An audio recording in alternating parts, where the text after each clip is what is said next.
बड़ी खबर की ओर। जयपुर से बड़ी जानकारी आपको दे दें, छात्रों के पानी की टंकी पर चढ़ने का मामला सामने आया है।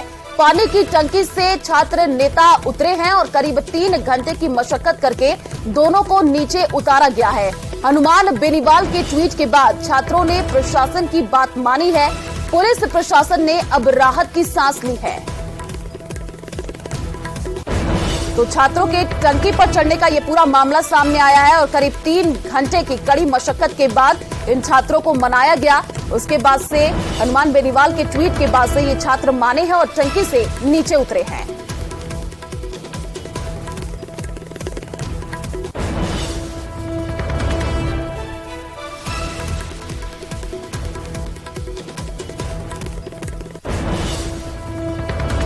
तो जयपुर से ये बड़ी जानकारी आपको दे रहे हैं। पानी की टंकी से जो छात्र नेता है वो दोनों उतरे हैं और देखिए काफी समझाइश करनी पड़ी। करीब 3 घंटे के मशक्कत के बाद से ये दोनों जो छात्र नेता है वो पानी की टंकी से नीचे उतरे हैं और हनुमान बेनीवाल के ट्वीट के बाद छात्रों ने प्रशासन की बात मानी है।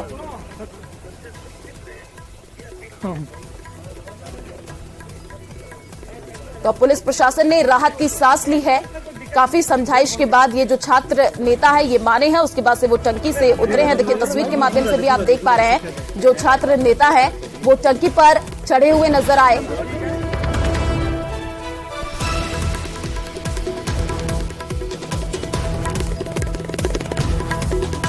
10 अगस्त को भूख हड़ताल करी, आप सबको पता है कि भाई चुनाव की डेट करो, नहीं करी गई। उसके बाद में 13 तारीख को रात को हमने मीटिंग करके सामूहिक रूप से धरना दिया। प्रशासन ने सुनी कुछ? आप लोगों को पता है कुछ नहीं सुना ना। लाठियां देते, गाड़ियां जब्त हुई हमारी, हम पीड़ाए थे। उसके बाद में हमने मजबूरन हमें रास्ता अपनाना पड़ा कि हमारी आवाज कैसे पहुंचे सरकार तक, इसलिए हम पानी की टंकी पे चढ़े। नहीं, हमें तो शौक नहीं था और तबियत बिगड़ी तो दुख की बात है। हमें पीड़ा, हम भी तो धरने में बैठे थे। देखिए अभी उन पर कोई सख्ती नहीं की। हमने उन्हें यही कहा है कि यदि वो इस ऊपर चढ़ने वाली घटना का पार्ट नहीं है तो इसके आसपास नहीं मंडराएं है। अगर वो इसका पार्ट है तो हमें बता दें ताकि हमारे रिकॉर्ड में रहे कि कौन कौन इसका समर्थन कर रहा है। बाकी जो भी व्यक्ति अन्य घूम रहे हैं उनसे मैं कोई दिक्कत नहीं।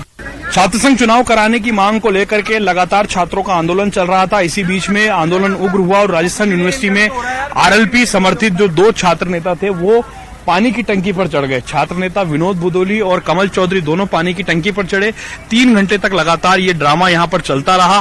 3 घंटे तक चले इस ड्रामे के बाद में जो आरएलपी के सुप्रीमो हनुमान बेनीवाल, उन्होंने एक ट्वीट किया। ट्वीट करने के बाद में उन्होंने बच्चों से दोनों से बात की फोन पर और ये कहा कि उनकी इस संबंध में इलेक्शन को लेकर के हायर एजुकेशन मिनिस्टर जो है राजेंद्र यादव, उनसे फोन पर बात हुई है। जिसके बाद में उन्होंने फोन पर बात करके यहां पर नीचे उतरने पर अपनी जो सहमति है वो जताई है और उस सहमति के बाद में जो है दोनों छात्र नेताओं को नीचे उतारने की जो कोशिश है वो की गई।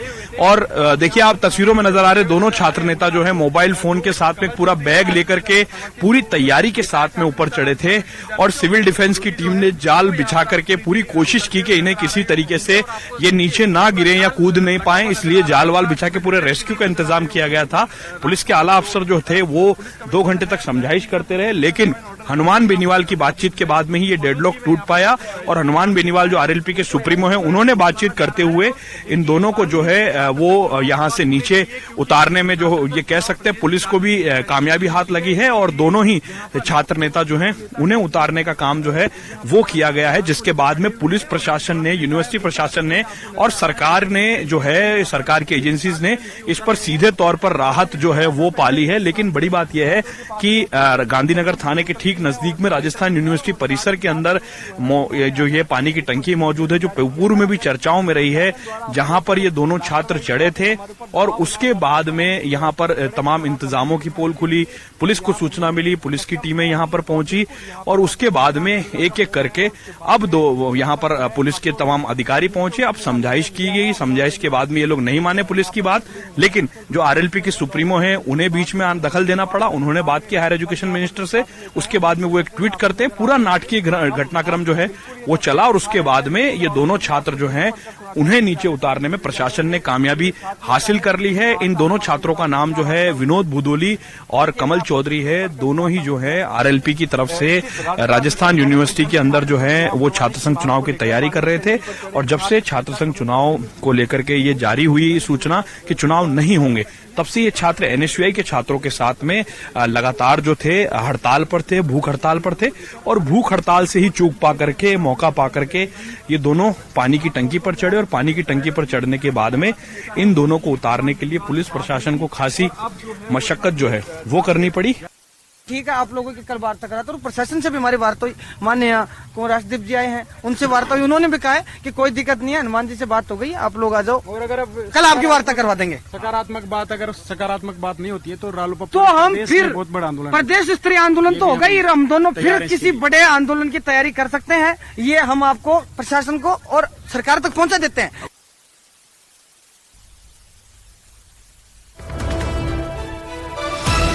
तो जयपुर से बड़ी जानकारी आपको दे दें, छात्र संघ चुनाव की मांग को लेकर के भूख हड़ताल देखने को मिल रहा है। आरयू में छात्र नेताओं की जो भूख हड़ताल है वो जारी है, और भूख हड़ताल पर छात्र नेताओं की अब तबीयत भी बिगड़ती जा रही है, और अब तक 5 छात्र नेताओं की तबीयत बिगड़ी है। आपको बता दें कि छात्र नेताओं को अस्पताल में भर्ती करा दिया गया है।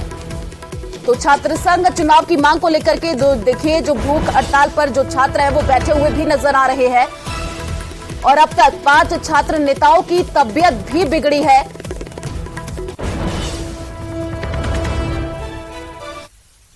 तो चलिए रुक करते हैं बड़ी खबर की ओर। चूरू के गांव पोटी में गोली मारकर हत्या करने का मामला सामने आया है। फूफा ने भतीजे पर ताबड़तोड़ फायरिंग की है। पोटी निवासी 20 साल के मोनू सिंह की मौत हो गई, और गोली लगने से मृतक का हाथ कचकर अलग हुआ है। हरियाणा निवासी फूफा झाबर सिंह पर आरोप लगाए गए हैं, और मौके पर अभी भारी पुलिस बल तैनात कर दिया गया है। आरोपी की तलाश में खेतों में अब सर्च अभियान चलाया जा रहा है, और पुलिस ने जिले में कार्रवाई करके अब नाकाबंदी भी करवाई है।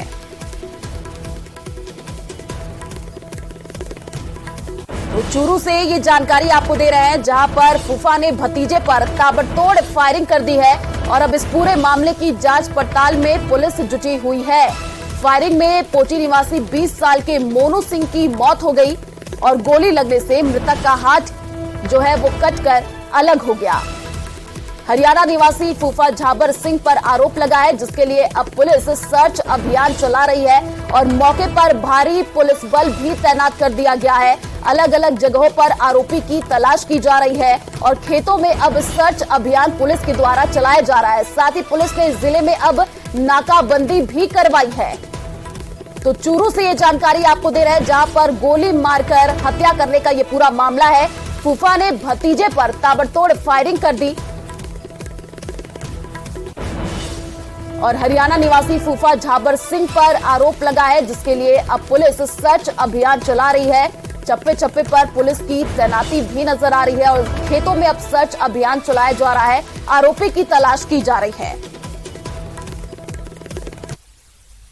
चलिए रुक करते हैं एक और बड़ी खबर की ओर। भिलवाड़ा से बड़ी जानकारी आपको दे दे, भूख हड़ताल पर सरपंच बैठे हैं। आपको बता दें कि 7 लोगों की हालत अभी बिगड़ी है। बर्लियास उप तहसील को तहसील बनाने को लेकर के ये भूख हड़ताल देखने को मिल रहा है। सरपंच प्रकाश चंद्र सहित 7 लोग भूख हड़ताल कर रहे हैं। सरपंच सहित कई लोगों की जो हालत है वो अब बिगड़ी है। आपको बता दें कि बर्लियास उप तहसील के बाहर 9 दिनों से ये धरना देखने को मिल रहा है। तो भिलवाड़ा से जानकारी आपको दे रहे हैं, जहां पर सरपंचों का धरना देखने को मिल रहा है, और सरपंच सहित कई लोगों की अब तबीयत भी बिगड़ गई है। ज्यादा जानकारी के लिए संवाददाता राहुल हमारे साथ फोन लाइन पर जुड़ चुके हैं। राहुल, अभी इस पूरे मामले को लेकर के क्या जानकारी? अभी कई लोगों की तबीयत भी बिगड़ गई है, क्या कोई पहुंचा इनसे बातचीत करने के लिए? जी, लगभग 8 से 9 दिनों से ये भूख हड़ताल पे बैठे हैं। बर्लियास कस्बे को तहसील बनाने की लगातार मांग कर रहे हैं, और 5 दिन से भूख हड़ताल पर भी बैठे हैं। कुछ दिन पूर्व एक युवक टावर पे भी चढ़ गया था इसी मांग को लेकर, उसे नीचे भी उतार दिया गया था। और 5 दिन से ये लोग भूख हड़ताल पे बैठे हैं, जिसमें एक सरपंच है प्रकाश चंद्र वो बैठा है, आशीष हिंडानी है, सोहेल है, भैरू धाकड़ है, भैरू घाटरी है, और भी लोग हैं, शिव शर्मा है, मोहम्मद असलम है। इनकी तबीयत बिगड़ गई और इनको रात को बड़लिया से जिला चिकित्सालय महात्मा गांधी रेफर किया गया है। इनका उपचार जारी है, इनका इलाज किया जा रहा है, क्योंकि 5 दिन से भूख हड़ताल पर बैठे हैं। इनकी एक ही मांग है कि जो बड़लियास कस्बा है उसको उप तहसील से तहसील में बदला जाए, उसको क्रमोन्नत किया जाए। लगातार ये मांग करते आ रहे हैं। 9 दिन से वहाँ पे धरना चल रहा है, 5 दिन से भूख हड़ताल चल रही थी। इसी दौरान इनकी हालत बिगड़ गई और इनको रात को बड़लिया से जिला अस्पताल महात्मा गांधी चिकित्सालय में रेफर किया गया है, जहाँ पे इनका उपचार चल रहा है। जी बिल्कुल राहुल, जैसे कि आप बता रहे हैं कि पिछले 9 दिनों से ये लोग हड़ताल कर रहे हैं, क्या अभी कोई पहुंचा है प्रशासन की तरफ से इनसे बातचीत करने के लिए या समझाइश करने के लिए? और जिनकी अभी हालत बिगड़ी है उनकी अभी तबीयत कैसी है? जी, प्रशासन लगातार इनसे समझाइश कर रहा है, इनकी बात आगे पहुंचाई जा रही है, पर लगातार इनकी एक ही मांग है कि जल्द से जल्द इसको तहसील में बदल दिया जाए, क्रमोन्नत कर दिया जाए उप तहसील से। इसी मांग को लेकर ये जिद पे अड़े हुए हैं। प्रशासन इनसे समझाइश भी कर रहा है, बातचीत भी कर रहा है, पर ये लगातार धरना जारी है और 5 दिनों से भूख हड़ताल भी जारी। राहुल, जो सरपंच हैं और साथ ही उनके साथ कई लोग भी हैं जो ये भूख हड़ताल कर रहे हैं, उनसे आपकी बातचीत हो पाई हो, उनका क्या कहना है? जी, जो बातचीत अभी सामने आ रही है, जो बातचीत हमारी हुई, उनकी एक ही मांग है कि जो बड़लिया कस्बा है उसको तहसील में बदल दिया जाए, तब जाके वो धरना समाप्त कर देंगे, भूख हड़ताल को खत्म कर देंगे। हाल फिलहाल उनका जो भी स्थिति है, उनका इलाज जारी है, क्योंकि 5 दिन से भूख हड़ताल पे थे, तो कहीं ना कहीं जो उनकी स्थिति है वो बिगड़ गई थी, तभी उनको जिला चिकित्सालय में भर्ती कराया गया। चलिए, आप नजर बनाए रखिए राहुल, आगे भी आपसे अपडेट लेते रहेंगे। फिलहाल शुक्रिया तमाम जानकारी साझा करने के लिए।